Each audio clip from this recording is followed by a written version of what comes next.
afternoon and assalamu alaikum. My name's Anum Aaisar and list is very, very high. Thank you. I just had a shout and you're very small, yes, so this is high. My name's Anum Aaisar and I'm the SNP MP for Airdrie and Shot. In the House of Commons, I co-sponsored with my SNP colleagues an amendment to the King's Speech which called for immediate ceasefire. And on Wednesday night, I walked through the House of Commons lobby and voted for an immediate ceasefire. I voted for a ceasefire, not just because my party told me to. I voted for a ceasefire, not just because I'm the only Muslim MP in Scotland. I voted for a ceasefire because, like you, I believe it's the morally correct thing. Over 11,000 people have been massacred in Gaza, almost half of whom are children.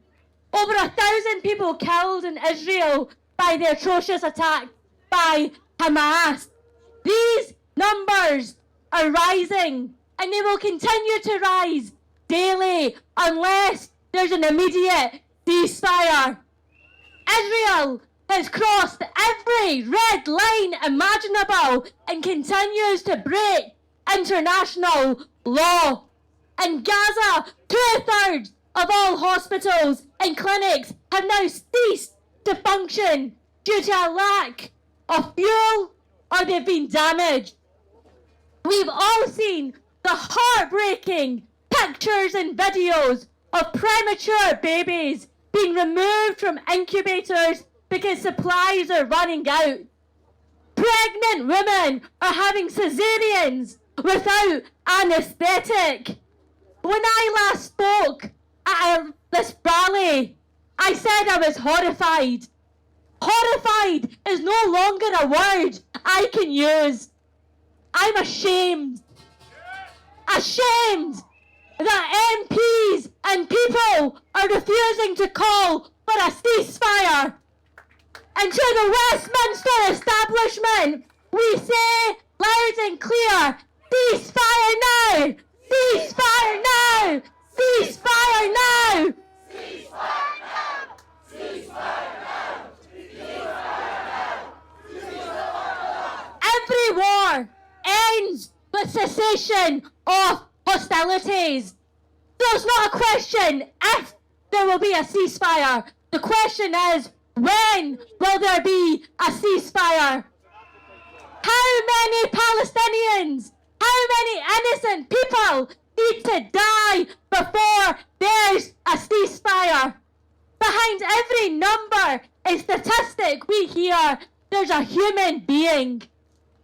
A mum, a dad, a brother, a sister, a husband, a wife. Humans, human beings with ambition, human beings with hopes, human beings with dreams. In Gaza, 2 million people are denied food, water, medicine and fuel. There is no doubt these are acts of collective punishment, violations of international law, and they are war crimes. It is shameful and it's a disgrace, it's morally questionable that during the siege of Gaza, that Rishi Sunak has appointed Lord David Cameron as Foreign Secretary. That means that I, as a Member of Parliament, cannot question the Foreign Secretary of the UK government. Shameful.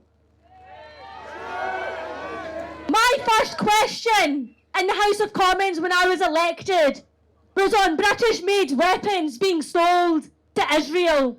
Earlier this year, I visited Palestine. I was in East Jerusalem and the West Bank. And when I went, I spoke to families who were living in refugee camps. They had been living there since 1948. Generation after generation of Palestinians born in refugee camps. I met a family, and this was another part of Palestine, and I met a family, and the granddad told me that his grandchildren go to school with toys in their bag. I asked why. He explains that in their village, every Palestinian home had a demolition order from the Israeli authorities. The children were taking their toys to school because they were worried that whilst they were at school, their homes would be demolished and their toys would be stuck under rubble. 75 years on from the Nakba, we are seeing another Nakba in Gaza before our very eyes. United Nations schools have been bombed, refugee camps bombed, homes bombed, hospitals bombed, ambulances bombed, churches bombed, mosques bombed, streets bombed, bakeries bombed, factories bombed.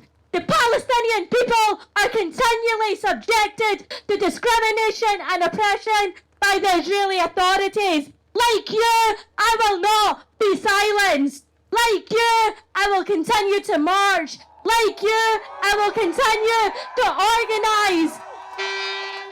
And I will use my voice as a Member of Parliament in the House of Commons to stand alongside you and say, free, free, free, free.